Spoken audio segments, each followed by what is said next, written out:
Hello, and welcome back to another episode of Usapang Puso, a podcast series on YouTube that focuses on the different forms of love. Love in a relationship, self-love, or love of life pa man yan, dito yan pinag-uusapan. And so if this is the kind of topic that you like to hear, well, go ahead and click on that subscribe button and be part of our YouTube channel. And of course, the like and follow button for our Facebook page, UsapPH. So, ang topic nga natin today ay relationship boredom. Pag-uusapan natin kung bakit ito nangyayari at kung paano nga ba ito mafi-fix or maaayos. But before we proceed, of course, as a disclaimer, kami po ay hindi experts. And so whatever we share on this channel is going to be based on either our experiences, thoughts, or perspective. It will be up to you kung papakinggan at susundin ba ninyo or hindi. However, if that's already clear to every single one of you, well then go ahead. Let's proceed with the video. Well, the best thing to do as a starter for us really is to differentiate loss of passion and relationship boredom. Kasi kung minsan, people tend to confuse the two. A loss of passion is basically when you feel that there is nothing else that the relationship has to offer. Kung wala nang patutunguhan yung relasyon ninyo, that's loss of passion. When the relationship is not developing anymore, it's not growing anymore, and you've lost the feelings that you used to have for each other, that's loss of passion. However, if you still love each other, if you still want to be together, it's just that you're not as excited as before, that's relationship boredom. And the good news is relationship boredom is very, very easy to fix. Ang challenge kasi lang talaga sa relationship boredom, especially for women, is they tend to blame themselves kapag nawawala na yung excitement sa relationship. Hindi ko alam kung bakit ganun mag-isip ang mga babae, but they automatically start thinking kasalanan nila. Well, let me alleviate that relationship and that burden from you. To all of the women that's listening right now, it is not your fault. Relationship boredom is a naturally occurring phenomenon. Mangyayari at mangyayari yan for long-term relationships. Kumbaga pa parang sa trabaho, hindi ba? Kahit gano'n mo kamahal ang trabaho mo, dumadating ka rin sa punto where sinasabi mong, ito na naman, papasok na naman. It does not necessarily mean ayaw mo na sa trabaho mo, it's just that nawala na yung excitement and you have to fix that. The same goes with relationships. You may still love your partner and you may still want the relationship to remain intact. It's just that you've lost the excitement. And again, that's easily fixable.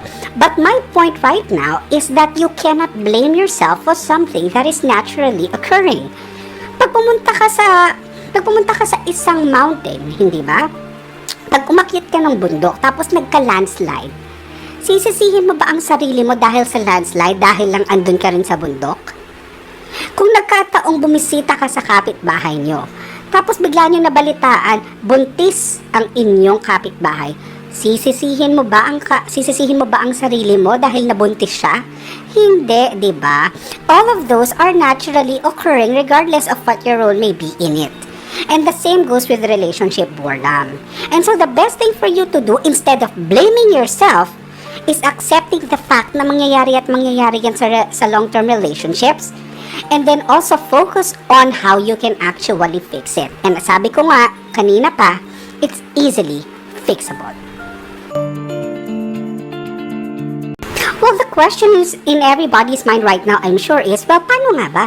Paano mo nga ba aayusin ang relationship boredom? Sabi ka ng sabi na madali lang, na easy lang, but how? Teach us. Well, let me give you the answer right now. And simply put, it's relieving the passion that you have for the things that you find interesting. In other words, your hobbies. Let me explain that further. You see, the tendency for people is once they get into a long-term relationship, nababawasan na yung interest nila sa hobbies nila, sa mga bagay that they find interesting.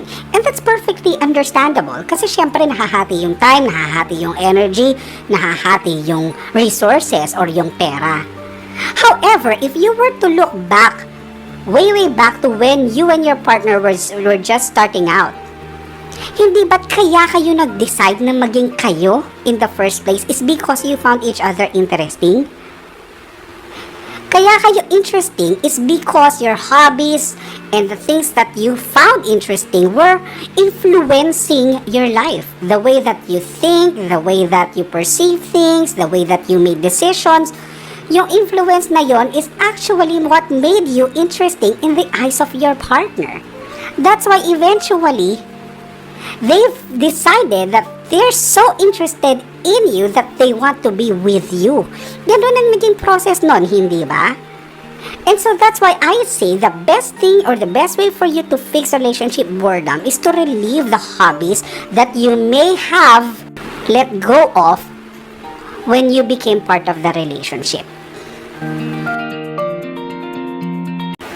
Once you actually revive your pursuance of the things that interests you, your hobbies, you will become more energetic. You will become more excited to wake up every day. You will become more inspired to do what you have to do every day. That sense of energy, that sense of inspiration, that sense of excitement is then eventually going to manifest itself. Yung pagiging additional energetic ninyo every day na gumigising kayo because you have something to be excited about again every day, it's going to physically manifest itself and makikita yan ng mga tao sa paligid ninyo, including your partner. And eventually, dadating sa punto na tatanungin kayo ng partner nyo about it. Sasabihin yan at mapapansin yan, wow, parang extra energetic ka ngayon, parang excited ka lagi ngayon ha, anong bago? That's your opening then to share with them what you've done. Once you share it with them, they're going to try it out, they're going to revive their own sense of interest with their hobbies, the hobbies that they would have forgotten also when they became part of the relationship, which is then going to manifest itself on them also, and then that's what's going to revive that interesting, quote-unquote, that sense of interest that you have for them. That then is ultimately going to revive the excitement in your relationship, thus putting an end to relationship boredom. Alam niyo mga hobbies natin at saka the things that we find interesting is so easy to dismiss, especially once we become part of a long-term relationship.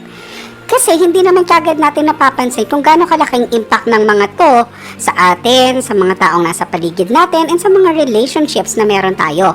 But I'm hoping that through this episode, I was able to completely and clearly explain to all of you out there, especially the women who is listening to this podcast, the importance of continuously pursuing our hobbies and the things that we find interesting, and how much of an impact those two things have in our lives and in our relationships. Now, on the next episode, to help you further with regards to pursuing or relieving your hobbies and the things that you like and the things that you find interesting, the topic for the next episode is going to be how to actually revive and relieve that passion that you used to have for your hobbies and the things that you like. Okay? So, I'm going to work on that episode. But for the meantime, again, huwag niyo kakalimutang mag-subscribe sa YouTube channel natin para mas lumaki pa ito. And of course, for our Facebook page, click on the like and follow button also. And if you have any additional advices or opinions regarding the topic, feel free to go ahead and leave a comment below. And of course, push and i-share nyo na rin ang ating mga episodes. Eventually, lalaki pa tong episode o lalaki pa tong channel na to, and once it becomes bigger, we're of course going to start doing giveaways for our listeners. Okay? So that's definitely something exciting that we can all look forward to. In fact, I'm already thinking na kapag umabot tayo sa 200 subscribers dito sa channel, I may be giving away 600 pesos worth of load to a few lucky subscribers. Kaya naman tulungan nyo ako sa pagpapalaki nitong channel na to, because that's definitely going to be for everybody's benefit, not just in terms of the giveaways, but also of course in terms of perspectives and opinions on love, love of life, and then love of self. But for the meantime, kung umabot kayo sa dulo ng episode na to, thank you so much for doing so. And of course, this has been another episode of Usapang Puso. Once again, this is B, ang bubuyog ng bayan, and till next post.